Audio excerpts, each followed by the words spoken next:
along with some study tips and habits that I think will be good for you as well.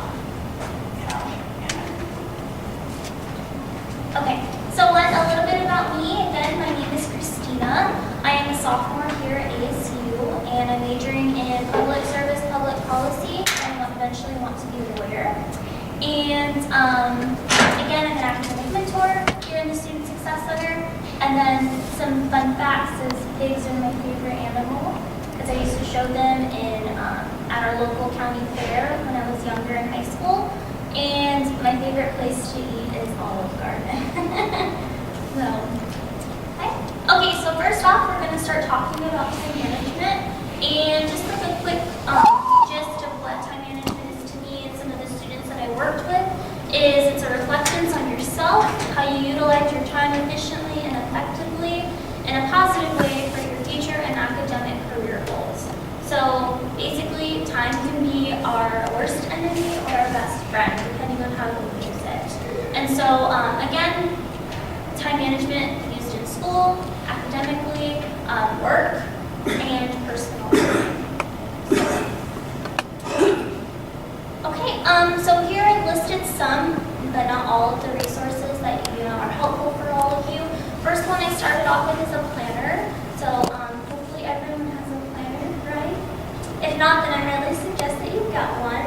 And several reasons being, a planner not only has the calendar view, but also can have things for you to write down. And so all of us are students in here.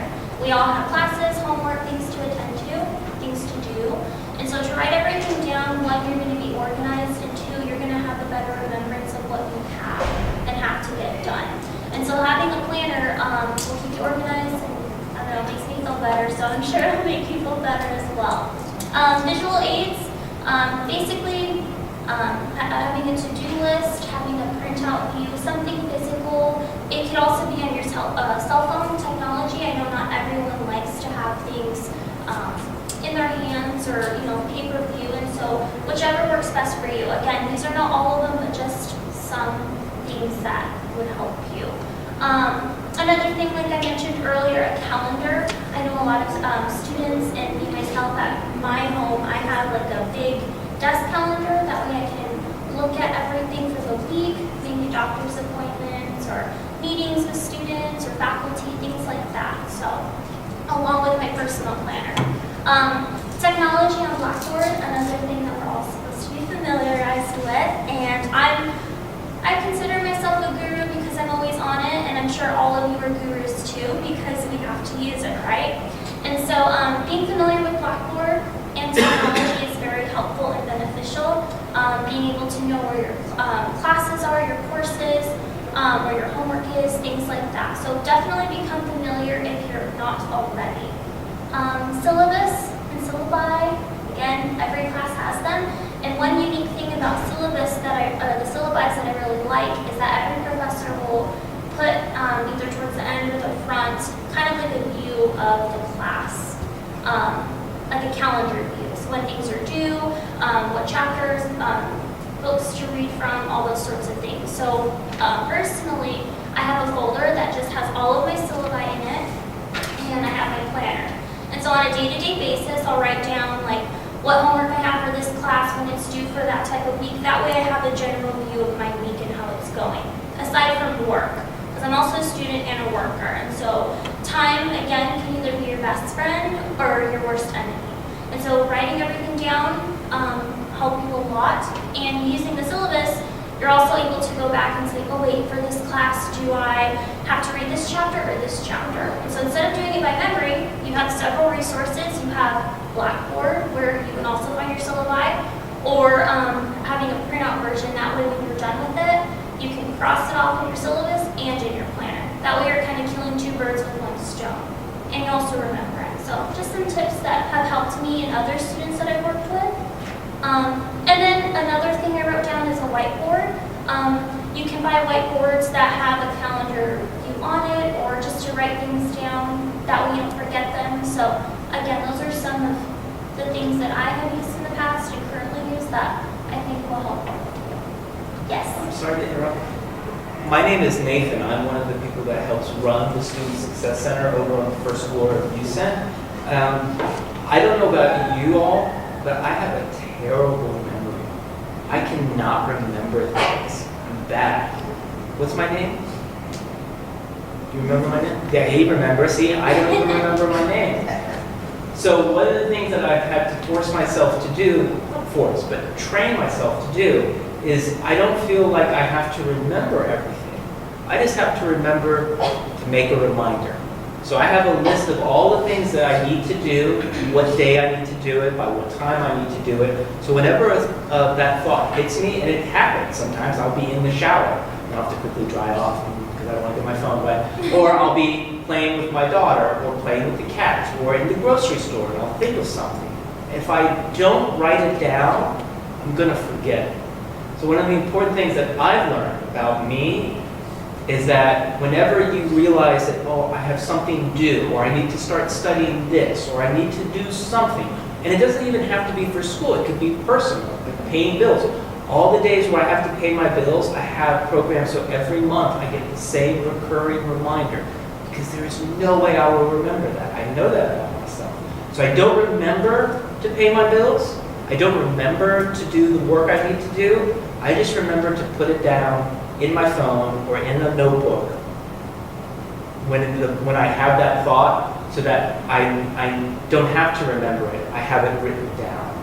And that makes life much less stressful if you're not trying to keep all the million things that we have to do in our life in our head. If you just have someplace physical, whether it's a notebook or a phone or a hybrid use of both, just something to write it down so that you know you have your to-do list there, will make life so much easier. Trust me. And then, like Nathan was saying, when you're done, the best thing I think to do is to cross it off. That way you don't have to try to remember, oh, did I do that? Did I not do it? Just when you're done with it, cross it off, scribble it, throw it away, whichever is easiest for you. And it seems so simple. I'm sorry to interject. No, you're fine. But I'm very passionate about this because I'm terrible with memory. You feel good. It's so satisfying to have an item that you check off or that you mark through. It just feels good. It just feels like, yes, I've conquered my brain. I have done what I needed to do, and I have evidence that I did it. And you feel productive, and you feel better. And that's one of the great things about keeping a physical to-do list, is that you will feel better as you get things written down and done and crossed off. You will feel productive, and you will feel more inclined to keep being productive. So I'll shut up. No, you're fine. Speak up whenever. Okay. And so here's some things of how time management can help you. And some of the things I listed were you get to set priorities for yourself. So whether that's writing them down in order from what's most important to least, or when you or just getting them all done. So whichever works for you. So like for me, I wake up in the morning, I look at my planner, see if I have any homework that needs to be turned in, make sure it's in my homework folder. That way I don't forget to turn it in or misplace it. Another thing is when I get to work, I'll go on my computer, make sure that if I have an appointment, to get ready for those appointments, or if I don't, then I have some downtime to do other things for school. So definitely I set my priorities from maybe not the most important, because to me it's all important, and I think we kind of get that. Sometimes we try to figure out what's most important to do and what's the least, but I think all in all it's all important, right? Because we have to get it done no matter what. So that works for me. Again, there's not one set way, there's not a right or wrong way, just kind of as long as you get your stuff done, then I think that's a pretty good thing. Let's see. Use a planning tool, keep yourself focused and dialed in. I guess mine would be my planner, or a schedule of my classes. That way I can really prioritize and make sure that I'm maybe going to the right class at the right time, because I know we just started a new semester. We don't want to forget, because I'm still dialed in from last semester with my professors, things like that. Organization, it'll definitely help you be organized. I know every semester for all my classes, I pick a color. So like when I was in biology, I think of slime, green slime. I don't know, it just works for me. And so I made my notebook green along with my folder green, and in the folder I put important information, the syllabus, homework that needs to be turned in because they match together. I would hate to have like a yellow notebook and a purple folder, like that would just throw me off, but I'm a little OCD, so that's kind of my way of being organized. It stops procrastination, believe it or not, it really does. I've worked with students last semester that needed a little help kind of staying on track with classes. They do their homework, but they forget to turn it in, or they would turn it into the wrong class. So just, it sounds funny, but I think we've all probably done it or will do it unconsciously. And so it really will help. And then also seeing when you have some free time, whether if you've done all your homework and you're on campus and you're like, oh, I have an hour to kill, I'll go grab lunch. Or if you're at home, you've done your homework, then maybe you can watch TV or something like that. So it definitely helps manage your time, and it makes you feel good. Once you've done something that you know you have to get done, I mean, you basically can do whatever you want at that point. So really good satisfaction.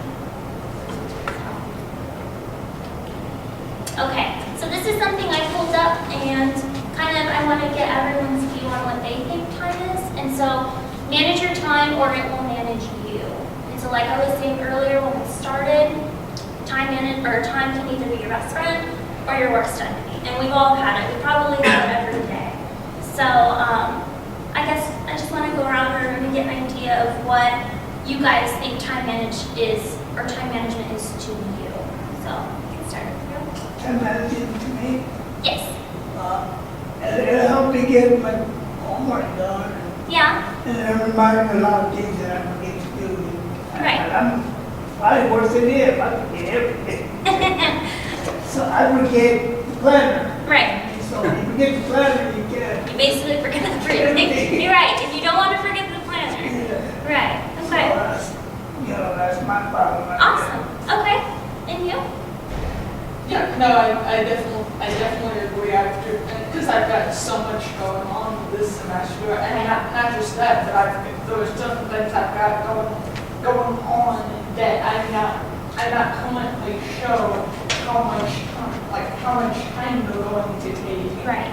So I feel like I have to be more careful with the obligations I do know about in case the ones that are still up in the air, so to speak, That's very point. take more time than I expect them to. Right. Not to mention I've got 2 classes that I have to admit I'm not sure I should have taken both in the same semester Okay. because both of them are proving to be a bit more complex than I could tell from the description, right. from the class description. So yeah, I'm a little kind of, I mean, I know that I'll just kind of get them, deal with it and Right. just get them done.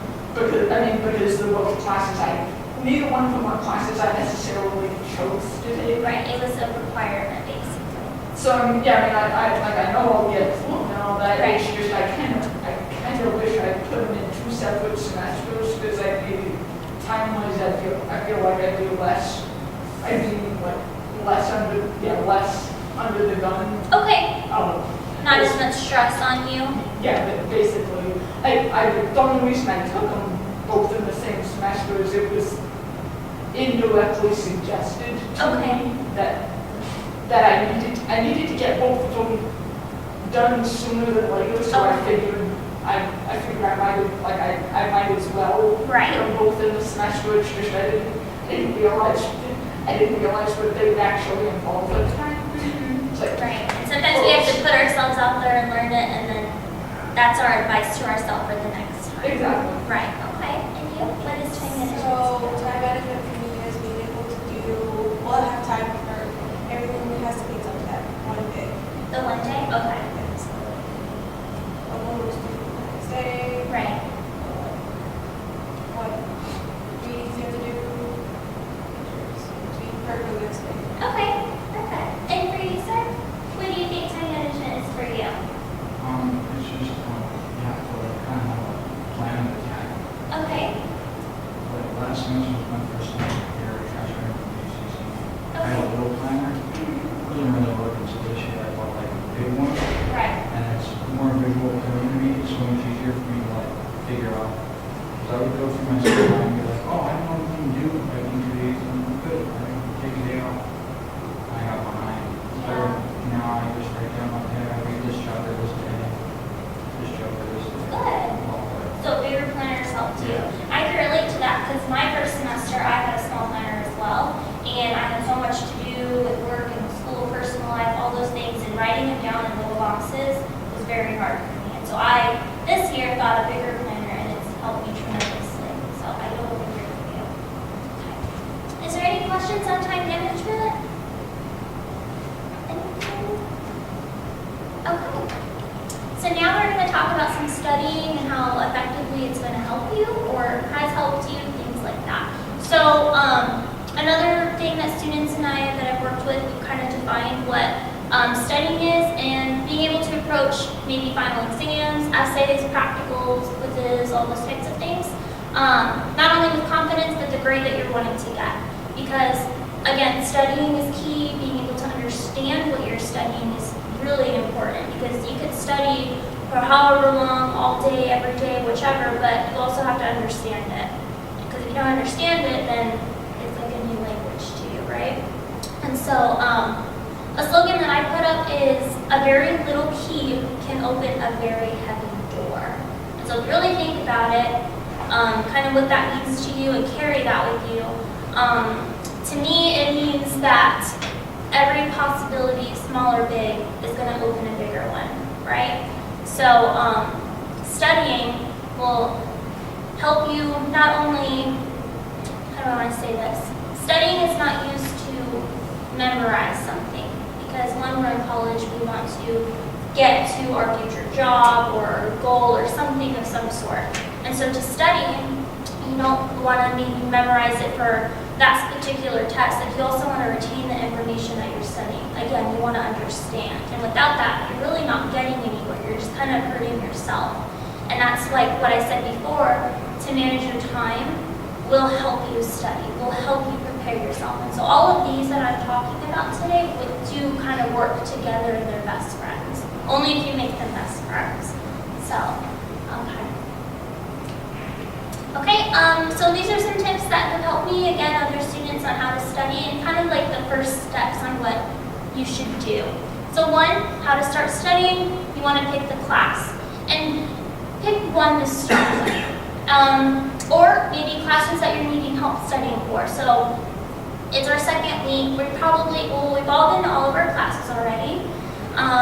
Familiarizing yourself with your syllabi, and you're starting to get an idea of who the professor is, kind of how the class is running, maybe the readings that you're doing, if you're understanding them or not. So you kind of already, if not will, have a sense of what's harder versus what's easier. And so the harder classes are kind of the ones you want to pick with first, as far as prioritizing your time with your classes.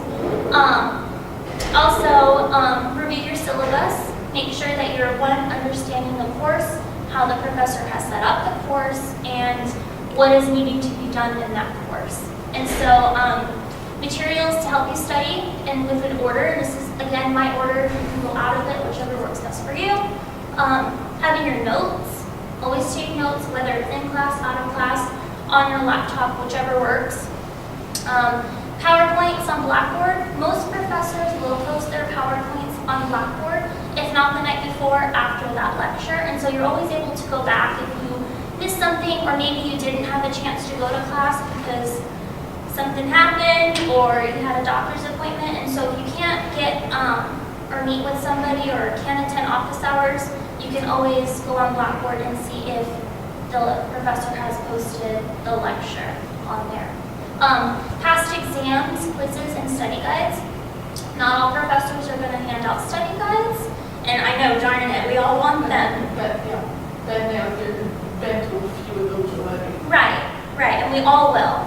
And so a good tip to have is your first exam, once you get it back, or if you're able to get it back, review that for the next exam, because all of the exams are kind of going to have a similar function on what the professor is looking for, and so to use that as a study guide will help you, whether it's multiple choice, short answer, things like that. Yes. My question is this, and this is true for quizzes too. The top into is I cannot seem to, because all of mine have actually been on Blackboard. Okay. I can't seem to find a way to get past the point where like after it's been graded, I try and go back and that's all I see is Right. the grade. The teacher in the past has said you should be able to see the questions in this, Okay. and sometimes I can. Like on some quizzes I could, Right. but not all of them. So how do I, like, if the teacher said, because I even tried calling IT, Okay. and they said you have to get your they said that you have to get your teacher to like set it up that way. Right. According to the teacher, it was set up that way, Okay. but I still couldn't access it. Right. And so because I wanted to use it, especially when it came time for finals. Of course. Yeah, that definitely will. I guess I don't know, other than writing down the ones I think I'm going to miss before it's even graded, I don't know what else to do. Right. I know that's happened to me last semester where we take a test, the professor's like, oh, you know, we use that as your final. Well, one of the tests that we took wasn't showing up. And so, you know, I called Blackboard. They were like, oh, I don't know what to do. So I actually scheduled an office hour with my professor where they were able to, you know, take the test off, print it off, and go over it together one-on-one. So, Okay. and it does help, and you also have the key source of the one who taught it to you right there if you have any questions. So definitely a tip that I would do. Textbooks, if you have books for that class, definitely maybe review the chapter. One thing I'm doing is right now I have 6 classes and I have 7 books for all the classes and I have to read every chapter assigned. And so one thing I do is at the end of the chapter, depending how big or how long it is and detailed, I'll get sticky notes and maybe per page or at the end of that chapter, I'll write down on the sticky note like the main points I got from it. Or next to maybe a paragraph or a page, things like that. So that way when it's time to go over an exam or and study for, I can look back and go, oh yeah, I remember that. Or then, oh yeah, I have flashcards for this chapter for vocabulary words or, you know, important people, things like that. Sticky what? Sticky notes. Sticky notes, yes. And then of course homework. If you're able, I know a lot of professors don't hand back papers or you really don't turn papers in to begin with. So maybe taking a picture or asking the grade that you received, essays, things like that. We usually all save them to our computer, I hope. That way you're able to go back and you review that as well. So, okay, a thing I touched on was flashcards. So flashcards are only used for memorizing and not retaining information, depending on how you use it. So, I just kind of put an idea of what a flashcard is for those that don't know. Just a simple card, doesn't have to be perfect. You write the word or the concept on the front along with the definition or things that will help you remember that. So I have a lot of flashcards going right now for my classes, and so a tip I recommend is to, maybe not every day, but every day after that class that you've had, review it and just continue to do that. Every day to me seems a little repetitive, but whichever works best for you. So as long as you're reviewing it and not the night before or the day of. We all know it, we've all done it, and we probably will, just depending on how our schedules are. So definitely flashcards have helped me, so. Okay, so kind of like I was saying earlier, previous exams will be a great study guide for you. And the thing I noted was if any professors have posted previous exams, like maybe from other classes, that way you can get an idea. I really haven't seen it, but one of my classes right now has posted like past sample texts of essays, things like that. That way they will kind of give you an outline of what is expected as far as a grade on the rubric or kind of what they're looking for. So definitely do that. So yeah, anything else? Actually, I do have a question. I've got one class where the teacher has made it fairly clear that at least the final, if not like all of the tests in this class, will be essentially what study called case studies. Okay. The thing is, I don't think we go over any case studies in class, to my knowledge, before the first test. And I've done case studies in other classes, but they've never been part of what we were tested on. Okay. So I'm not quite sure, because, I mean, we have another 3 lectures, I think, before the first test, Okay. but none, I mean, and maybe I'm wrong, because I haven't looked that far ahead, like, I've been trying not to go that far ahead in the textbook. Right. It's just, I'm a little, because that's like the very first exam in the class, and if it's formulated that way, I'm kind Okay. of not sure what to do, having never been tested in this Right. way before. A thing I suggest is, again, meet with your professor or IA, whichever is available, TA. Class doesn't have one. Okay, perfect. So if it doesn't, then definitely meet with the professor on all of the syllabi that you have for the classes. It'll, of course, the professor's name, where their office hours is, if it's by appointment, time, things like that. So definitely utilize that. And a good thing is, the more that you reach out to your professor, whether it's email, participation in class, going to their office hours, you're not a number in the class anymore. You're not another head that they're looking at when they're lecturing. You're going to be, you're going to have a name for yourself with them. So that's definitely something good and something to continue to move forward with. But this teacher apparently only has virtual office hours. Oh, okay. I mean, Is there a phone number listed? That way maybe you can call but and. he's got like his email. Okay. It's just, I'm not, I mean, I'm just not sure how, if we're not in the same place, I'm Right. not sure how useful it would be. Most professors want to, of course, help their students, and they're going to try to make it easier on you. And so if you email and suggest, like, hi, professor or doctor, or whomever they go by, that you really need help with, your case study or studying for your case study. And I mean, I'm sure that they can meet you on campus or at a coffee shop or something like that. I've had a lot of professors that have been real willingly, but they want to help you. They're not just going to leave you out to fail. So definitely do that. The other thing I thought of is just look at some of the case studies that show up earlier than the rest of, Okay. before the rest of the class actually gets to that point. Okay, yeah, definitely. Use one as an example. Like I was saying, of course it's not going to be the exact one you're going to be tested on, but to get a general idea of what it's going to look like, how it's going to be used, that will prepare you too. Okay. So, okay. And so study guides, like I was mentioning earlier, study guides are not always going to be given out on Blackboard or in person by professors. And so one thing that I highly recommend is creating one of your own, whether it's on paper, typed, flashcards, things like that, and attending office hours and asking your professor, will this be helpful? Did I hit the main concept in this reading or this, lecture, things like that. Because that way they know who you are, they know that you're studying, and they know that you're putting the work in. And so if you need help or a favor or something like that, they're going to be willingly to help you. They're going to really want to help you. Let's see. Don't go and waste your time on things that you already know. So, for instance, math, we know 1 + 1 is 2, 2 + 2 is 4, so on and so forth.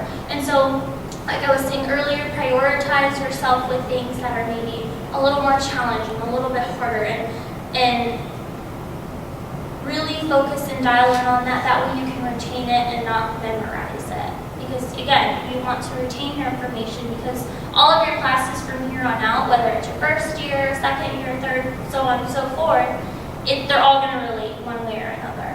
And so you really want to start good the first time, and if you haven't before, then you want to do it as soon as you can. That way when you're ready for the next step, you really prepared yourself for that step. You're not going to fall, you're going to glide right through. So, let's see. Another thing, create a plan by reading a chapter. And so say you have like 7 chapters you have to read. You said you were going to do it over the weekend, but you wanted to have fun instead. Instead, we all do it, I do it, and you're like, crap, I have to read 7 chapters by Sunday night because I have class at 9 a.m. Monday. And you don't want to read word for word, but you don't want to skip chapters either. So a good thing to do, create a plan by reading a chapter. And so say, again, you have 7 chapters, it's Friday, you're like, I'll start tomorrow. That's fine, because you have 2 more days.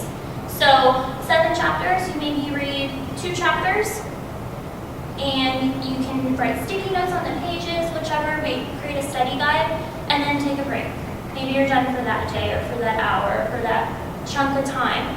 You're gonna go out to eat with friends, you're gonna go hang out with your family, go to the grocery store, things like that, because we all have a personal life too out of school. And so, then also maybe create a couple questions. I know on the back of most of the textbooks, they'll have maybe a summary of what you just read or some questions to consider to think about. I know I just did that before coming here. I read my book and I answered the questions. So definitely do that. And then the next day, read the following chapters and do the same thing. That way you've read everything, you just read it all in one time. Because I am bad at comprehension. If I read everything at once while there's so much going around me, I'm going to forget what I read. My eyes were following along with the words, but I forgot what I read. And that's not going to help you. So definitely do that. And then of course, depending on how difficult the class is, will depend on how much time you need to put forth with that reading or that assignment, things like that. So again, time management helps. Yes? Just something that I think relates to what you're talking about, Christina, is that when I talk to students about how they can write a strong research paper, inevitably they're going to have to talk about the sources that they read. They're going to have to summarize or paraphrase. And students who aren't as familiar with the material will rely on using direct quotations from the source, and they'll just say, well, I'll just copy that, put it in there, and then I'm done. The source can explain it itself. Teachers don't like that, or I wouldn't say they don't like it, but they prefer writers who are able to take something and put it into their own words, to summarize and paraphrase. And to go along with that, a piece of advice that I heard a while ago that I think rings true is that if you can't explain something in your own words, you don't fully understand it. That could be a concept you learned in class. It could be a piece of legislation that you read over online that Congress is considering. It could be anything. If you can't put it into your own words and explain it to a friend, a parent, a classmate, if you can't put it in your own words, if you find yourself going, well, what this means is, then that means you don't fully understand it yet. And so to go along with what Christina was saying is after you read a chapter, or after you read a section in a chapter, challenge yourself, how would I put this in my own words? How would I summarize this to someone else? And if you can, then I think you understand it. But if you struggle and you don't, or you're not able to, then maybe you don't understand it as well as you think you did.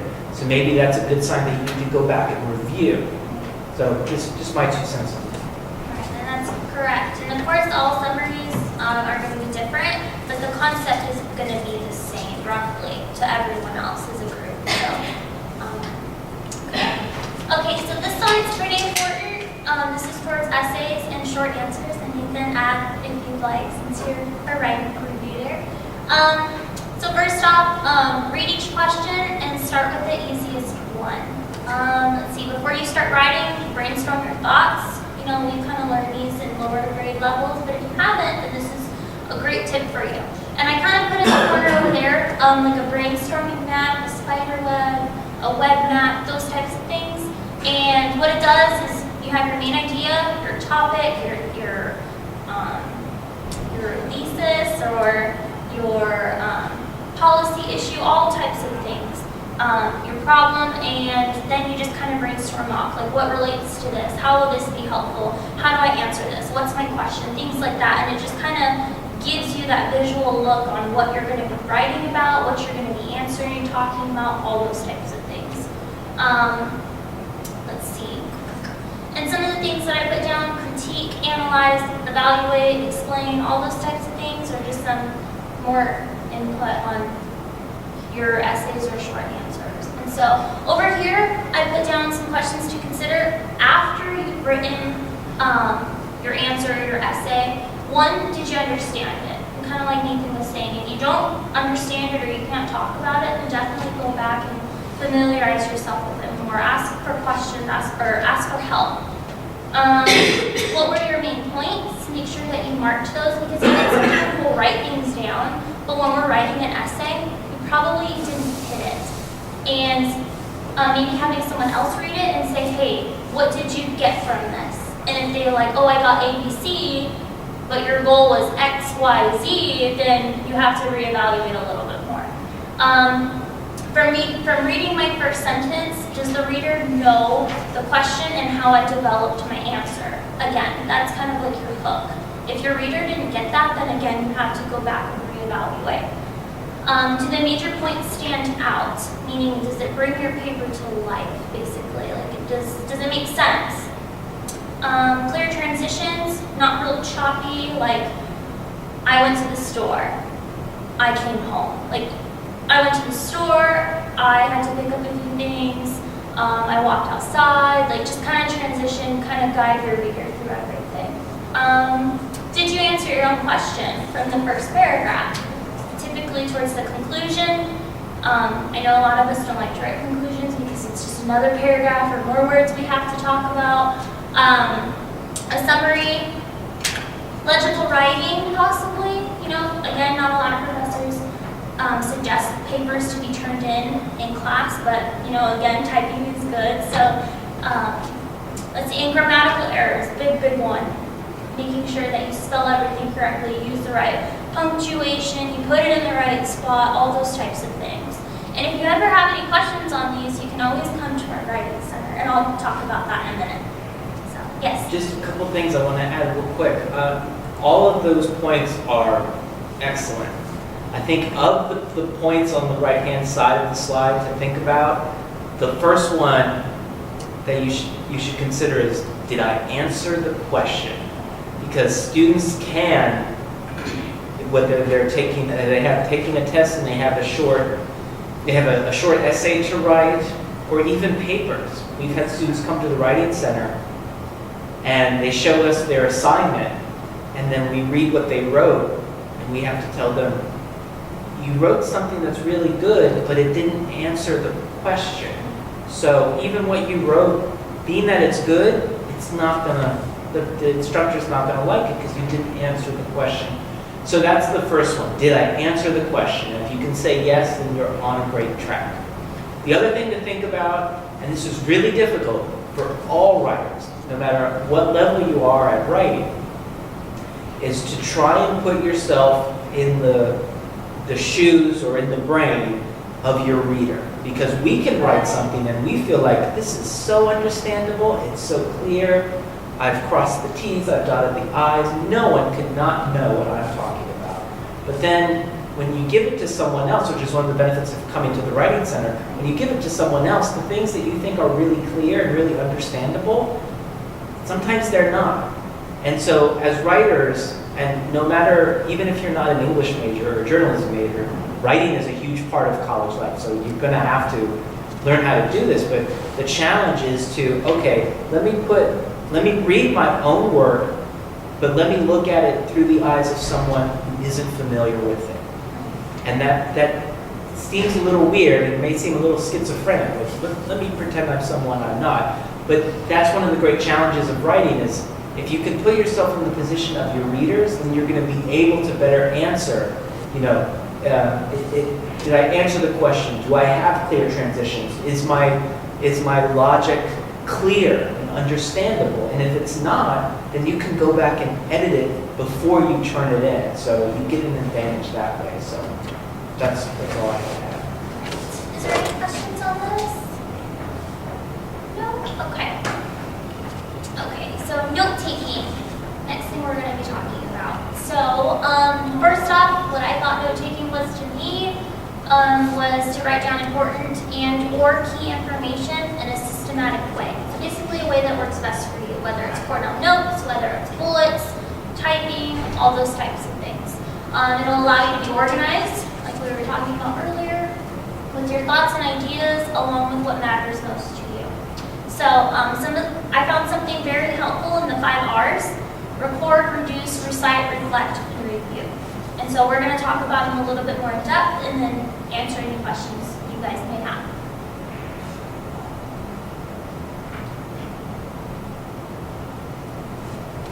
Yes. Sorry. No, you're Wake up, fine. wake up. Okay, so first one's record.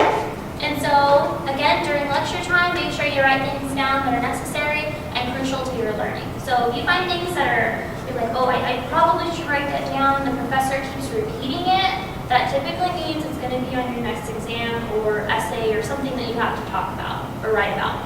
So definitely write not everything, but write things down. And if they have a PowerPoint, you don't have to write word for word, but make sure that you're paying attention, you're staying focused. If you're not discussing, then definitely be writing down. And if you're not writing, then you should be talking or discussing. That's kind of like my tips to myself. Also, make sure your own notes are neat and legible. There's a time where I'm like writing because the professor's going like this, and I'm like, oh, I have to really hurry. And then I go back to study for the exam. I'm like, what does that even say? I don't even know what that is. And then you go over it, it's probably something that was so important, and you got the answer wrong in the exam or something. So I don't know about you, but I can't read that, but I can definitely read that one. So make sure that your notes are really neat and legible, especially if you're going to turn something in. You don't want the professor to give you a 0 or throw away or not record it because they can't read it. And just because you can read it, whoever wrote that doesn't necessarily mean that I'm going to read it like that. So just some tips there. Okay, the next one is reduce. So after creating your notes, again, write a summary of the ideas and facts using keywords and cues words. So if you read something, and like I said earlier, writing a summary on a sticky note, it doesn't have to be very long. It doesn't have to be a page summary. It can be maybe 2-3 sentences, or if you can do it in one, then that's great. Or it can be just bulleted words, that just kind of helps your brain remember that chapter. Clarify the meaning, making sure again that you understand what you wrote down or what the professor talked about or what you read. Relate points to others. The book has several chapters because the previous chapter is going to relate to the next one. And so try to relate things. And like I said, the more that you retain the next classes that you have towards your major, they're all going to relate to some point or the other. So make sure that you relate points to others. You're not learning it just to learn it for fun. I mean, now your major might be, for fun of your interest, but the professor's not telling you to read this chapter just because they love to read or they want you to do the same. They're doing it because it's going to help you. It's going to benefit you in your own way. Help strengthen your memory and retention. The more that you do it, the more habit you're going to be in, and you're just going to know to do it. And then it's preparing yourself for exams. All of this is preparing you for exams, preparing you for maybe life exams, life events that you're going to have. So definitely doing this. Recite. So recite and recall your notes and what you learned from the lecture. Again, another thing Nathan mentioned, if you understand it, you're able to talk about it to someone else. If you can't, or if you're like, I understand this, I got it, and then the professor or someone throws you a question, and you're like, then you have to go back and maybe read it again or go over it again. Again, it helps you prepare for exams, understanding the criteria a lot better, strengthening your knowledge, being able to teach it to others. Being able to teach it to others is actually really helpful because it's going to help you even more than what you started off with, because then you're going to retain it and you're going to remember it. More participation in class, that right there will help you because you're talking about it, you're relating it to other topics, you're relating it to other students' ideas and bouncing off each other. That's real relatable, and that's going to help you remember. Because if you talk out and maybe you don't like to talk out, you come out of your comfort zone, you're going to remember you came out of that zone, and you're going to remember what you spoke about, and you're going to remember it for your exam or your essay or things like that. And then, of course, receiving a passing letter grade. It doesn't have to be an A, it doesn't have to be a B. if you're like, oh, this class is so hard, I at least need to get that C, as long as you are doing the best that you can, you know you're attending office hours, you're just doing above and beyond, I don't really look at my letter grade as what I received. Like, I don't look, like if I got a B, I don't look at it like, oh, I could have done so much better. Now, if I didn't put the effort in, then of course I could have. But if I was like, I worked my butt off, I did everything, I received a B, that B is not making me feel like I didn't do anything because I know I did my best. So just always remember that. If you're just doing your best, participating everything you can, then don't take that letter grade, the one that you didn't get, as that you failed. It's just, it was hard, and we're gonna get classes that are hard. So just keep that in mind. Don't doubt yourselves. Reflect. So one, think about your own opinions and ideas as you read over your notes. And like I was saying earlier, every summary or every comprehension that you have is going to be different from someone else. If I read a book and you read a book, the same book for the class, you might have a little bit of a different collection than what I have. But yet it's the same concept because you read the same book. And so it's time. But Sorry. that's even if you just read a sentence or a paragraph. Right, it could be anything. It could be a word. Like time management for you is probably different for me, but it's the same thing. It's time management. It's the same thing. It's just you do it differently than I do it. So it's with everything, like you said. It could be a sentence, a word, or a phrase, everything. Let's see. And then what was I? So record your original ideas in your notebook and then review them regularly. Again, write things down from class, homework, whichever, and then review them. You don't have to do them every day. I mean, if you want to, then that's great. But I try to do it after the class that I've had. So if I've had math, I want to review my math notes maybe after class or before the next class. That way I remember because, again, everything relates. And all of them apply to exams, classroom discussions, and writing papers and essays. So, and then, I believe this is the last, I think this is the last one, review. So before reading or studying new material, take 10 minutes to quickly review your older notes. Again, everything, even what I'm saying, they all relate. I don't know if you tend to see that pattern yet. So skim over main ideas and details, and let's see, adding new material to your memory. So I don't know if all the professors do this. Mine sometimes do. They'll kind of recap the summary of the class that we had just had. So if it's Tuesday or Wednesday, we'll kind of really quick, maybe for 5 minutes, talk about the summary or the gist of what Monday's class was about. And then we'll go on to the next one, because again, everything relates. And then we'll kind of cap the main ideas. So, all right. Is there any questions about anything? Was this helpful? Yeah. Awesome, thank you. That makes me feel good. On every table, I do have these, and they are called academic mentor intake forms. I'll go over them real quick. So first off, here's some resources, and please feel free to jot these down. First off, we have our tutoring and mentoring center, which is located in UCent. Does everyone know where UCent is? Okay, perfect. Or in 101, UCent 101, which is where the old bookstore used to be. Where the old bookstore used to be? Right. Yeah, that's where we're at now. It's a lot better, nicer. Yeah, please come in there. Also, and it just has some information. No appointments are needed to see a tutor or to study in there. You just need your student ID. We're open. Those are the times. And then again, just some classes that tutors can help you with. Yes. I do have a question, because I'm in a writing class Okay. this semester that I'm judging by what we've done, like what's due up till this week. I'm probably going to end up being held in. Okay, perfect. My question is, and not necessarily based on whether or not it needs an appointment, would it be better to go to, actually on second thought, I think I would have answered my own question. Okay, that's good. But and then another thing is the old writing center, which we're all familiar at, used to be in the post office downstairs. They're also with us in the same center. We have the tutoring center along with the writing center. Yep, in the same spot. And so, Are there two writing centers now? well, the graduate and the undergraduate were all in the same building. But no, I'm sorry, I think I know what you're saying now. We don't, the writing center's not downstairs anymore, they've moved. Okay. So yeah, we only have one writing center.